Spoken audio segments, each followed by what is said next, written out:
Welcome to the League of Legends Champion Spotlight, featuring Shyvana, the Half-Dragon.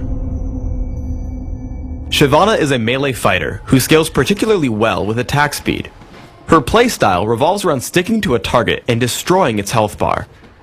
Also, she turns into a dragon. Shyvana's passive is Fury of the Dragonborn. Her basic attacks modify each of her basic abilities and ultimate in a special way. Twin Bite causes Shyvana's next basic attack to strike twice, applying on-hit effects with each strike. With each basic attack, after using Twin Bite, its cooldown is reduced. I take Twin Bite at level 2 and max it second. Burnout empowers Shyvana for a few seconds, granting increased movement speed and damaging nearby enemies. Shyvana's basic attacks extend its duration up to a cap. I take Burnout at level 1 and max it immediately.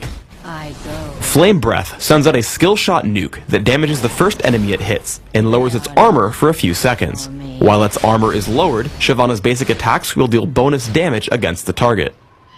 Shyvana's ultimate is Dragon's Descent. After a brief channel, Shyvana transforms into a dragon, damaging and knocking back everything along her path. This ability passively gives Shyvana bonus armor and magic resist, which are further increased in dragon form. Dragon's Descent is available only when Shyvana has 100 Fury, and ticks down her Fury bar each second while active. Basic attacks grant Shyvana bonus Fury, which will allow her to morph into a dragon more quickly and prolong the duration of her ultimate. While a dragon, Shyvana's basic abilities gain bonus effects.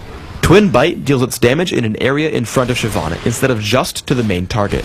Burnout leaves behind an additional trail of fire that damages enemies inside it. Flame Breath damages and marks enemies in a cone instead of simply the first enemy hit. Shyvana is actually a pretty quick jungler, but I play her as a solo top fighter. Shyvana's early laning is quite powerful with a significant amount of burst damage. Turn on Burnout to damage and chase your opponent, then tag him with Flame Breath. Land a basic attack and immediately trigger Twin Bite. This ability order will give you 3 triggers on your passive, increasing the duration of Burnout and dealing significant damage through Flame Breath. Skarner comes for a gank from the river. It's important that you don't give away your teammates by playing too aggressively. Unless you can lead in with a stun, let your jungler make the first move. After Skarner dives in, I head in for Wukong with Burnout and Twin Bite, saving Flame Breath because minions would block it. Once he uses Decoy, I head straight up, thinking he will try to escape. Instead, he runs to the bottom but has no escape route, so I let the turret pick up the kill for first blood. When Wukong returns to lane, I have my ultimate, Dragon's Descent. It's important to note that Dragon's Descent doesn't specifically grant extra single target damage, so I start my harassment with just my regular abilities. However, as he tries to escape me, I use the activation of Dragon's Descent for 2 specific purposes. First, it allows me to charge across the screen catching up. Second, it deals significant burst damage, which is particularly useful partway through a fight because your opponents won't easily calculate it. Once again, Wukong uses Decoy, causing me to guess his retreat direction. He pulls back away from the turret, so I flash in and pick up the kill with Twin Bite. We get into a teamfight in the enemy jungle. After turning on Burnout, I hit Wukong's Decoy with a basic attack and with Twin Bite just to grow my Burnout duration. After, I try to take on the role of a support. Because Dragon's Descent carries enemies with you, I try to stay behind Morgana, Misfortune, and Soraka, so that I can pull enemies who dive them. It turns out our enemies don't commit to the fight, so instead I push in and beat on Wukong for a kill. Another application for Dragon's Descent is chasing champions over walls. I get into a fight against the 2 aggressive Rumble and Skarner. After Rumble is forced out, I switch to Skarner. As he gets low, he flashes over the wall, but I simply activate Dragon's Descent, taking him down with a basic attack and the damage from Burnout. As we get into a large teamfight in the river, I want to use Dragon's Descent offensively since it gives me significant area of effect damage. I leap in and take down Wukong with Twin Bite, as he's the closest target and is killable. After, Burnout allows me to chase down Rumble as I tag him with Flame Breath and take him apart under Morgana's Dark Binding. The enemy Shyvana piles in as well, but as I stay in dragon form, I try to spam as many abilities as possible since they will affect both enemy targets. When Skarner comes in, I try to move toward the top of the fight so that both he and Shyvana are in front of me. This move allows my next Twin Bite to hit both of them as we take him down and win the fight.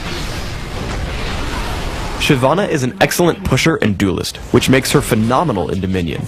I use Burnout to clear minion waves, and use Flame Breath plus Twin Bite to bully out any challengers. I try to stay at the top half of the lane, so that I can always grab the health relic between minion waves. As a result of this play, I'm able to push Wukong to his turret, and if it weren't for his garrison, would have neutralized the capture point. Either way, I take him down and draw one of his teammates to help. Shyvana's abilities as a duelist continue to pay out, as Riven tries her hand at defending the Boneyard. Just like before, I can win any engagements with Flame Breath into a basic attack, followed by Twin Bite. As in Summoner's Rift, when she tries to escape, Dragon's Descent allows me to catch up with my opponent and take her down to capture the Boneyard. When fighting against Shyvana's dragon form, remember that most of her area of effect damage is focused in front of her. As we get into a teamfight, we take down Riven and Shaco very quickly. Then, we're faced with the enemy Shyvana's dragon form. She ends up focusing me, so I continue to run to the right-hand side, away from my team, keeping them safe from everything but her burnout damage. As she's about to fall, I leap in with Dragon's Descent, knocking her around and setting up my team for a kill on Lee Sin. He does eventually take me down, but my team trades back to take 4 kills for only 2 deaths. When left to hurt enemies without interruption, Shyvana deals tons of damage. Shaco and I jump onto the enemy Shyvana. While she takes him to near death from almost 2/3 health, I finally take her down. I turn to the enemy Shaco as he kills my teammate.